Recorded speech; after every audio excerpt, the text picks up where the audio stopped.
Hey, this is Emmy. This is the Growth Podcast, and I'm back today to talk about mentoring, or maybe what I mean to say is the importance of getting a mentor or someone on board in your business who can help you. And I want to share that because when we were growing our business, we set it up when we were 25, me and my business partner. We enlisted the help of a non-exec director who was, I think he was very senior in a business actually within our office, but I knew them already. And he'd been through a lot, he had a huge amount of experience, and getting someone with that level of experience when we were 25 and new to running a business was absolutely incredible. And so I really want to talk about the benefits of, investing time and energy and potentially investing money in getting experts and mentors and things like that on board. But today I'm going to specifically talk about mentoring, and I'm not sure if mentors always do it for free. I don't know. I'm assuming that they don't. But a mentor is someone that trains and guides you over a period of time. And I want to talk about, I was really lucky to have a mentor last year for a good chunk of the year. She was called Kate and she was amazing. I met her through an incredible organization called Thrive with Mentoring, which was set up by a lady called Shivangi Walker. And for once in my life, I wasn't being a mentor. I was actually mentored, and it was amazing because I've done work with Virgin Startup as a kind of startup mentor. I've got all of my clients that I look after. And in the middle of last year, I was kind of struggling a bit because my husband had lost his job. My client work was incredibly full on because of everything that was going on with COVID. I lost loads of clients. I won loads of new clients. My clients, were having a difficult time. And I also had 4 children that I was homeschooling. And as a result of all that stress, I got labyrinthitis, which was this horrible thing and kind of rendered me unable to do anything for a week. And that kind of scared me. So at that point, I knew that I couldn't be a mentor. I didn't have anything more to give, and that I needed someone to help me. And so I got paired with this amazing woman, Kate. And we had 6 months together, and she taught me some really, really interesting things. So despite being in business for, I've been in business for 17 years. And before that, I was doing my marketing and everything. But you always learn something new from someone else. And Kate's a successful businesswoman, and she's also a coach. And she was really there to support me through these times. And what I would recommend to you is to look out for a mentor or a business coach or a non-exec director or an advisor.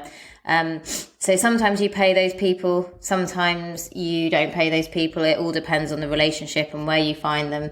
Something like a business coach you're going to probably pay. A non-exec director you might pay, or they might have some kind of shareholding. And some mentors might do it as a value add. Lots of people want to give back, and it's really, really helpful to get somebody else's insight, and to have someone who's got a bigger picture view of your business, and to be able to talk things through with someone who has probably been through what you're now going through. So that was the real benefit of having our non-exec director, Rob, is that he was already growing and scaling successful businesses. So he could give us so much insight on things like, finance and banking and things like that we never knew about. But coming back to Kate and what I learned from her this summer was really interesting. So she taught me about boundaries with clients, and just boundaries in general. And, as a consultant, I always want to add so much value and give so much and over deliver. Yeah, so she taught me about boundaries, and that was really interesting because we can push ourselves too much sometimes as a founder, whether we're a consultant or whether we're running a business. She also taught me about contracting and the importance of contracting. And, I've always had contracts with clients, but, actually to talk through those contracts and to let clients know what you're going to deliver and what they can expect from you, so that suddenly they don't expect something that you haven't charged for or that you weren't planning to deliver, because I think if you do all that up front and you talk through what is going to happen, then obviously nothing's going to come up that's going to sort of be an issue. And she also talked about sharing values with my clients, which, I'm very clear on the values in my business and my personal values. It's something that I do with my clients when we work together. But I've never thought to share my own values with my clients. But one of them is collaboration. And actually, the way that I work with my clients is very collaborative, and they need to understand that, because it's about me helping them and teaching them, but also doing some of the work. But then they also need to do some of the work their side. So it is a very collaborative relationship. And she really helped me with those things around boundaries, contracting, sharing my own company values with my clients. And also she taught me, gave me the okay, that's not the right way to describe it. But anyway, she said it's okay to step back, it's okay. She encouraged me to take all of August off. I basically I had one client over August. The other ones were happy to be put on hold because they also wanted to take a break. And I actually had August off. And rather than doing a boot camp or something that I was going to do, she encouraged me to have August off. And that was so lovely to have that with my family. My husband had been made redundant, and we were down in Wales for a month, swimming in the river, having loads of fun, regenerating, so that I was ready to come back and hit the ground running, because I had 3 new clients, I think, that started in October and November.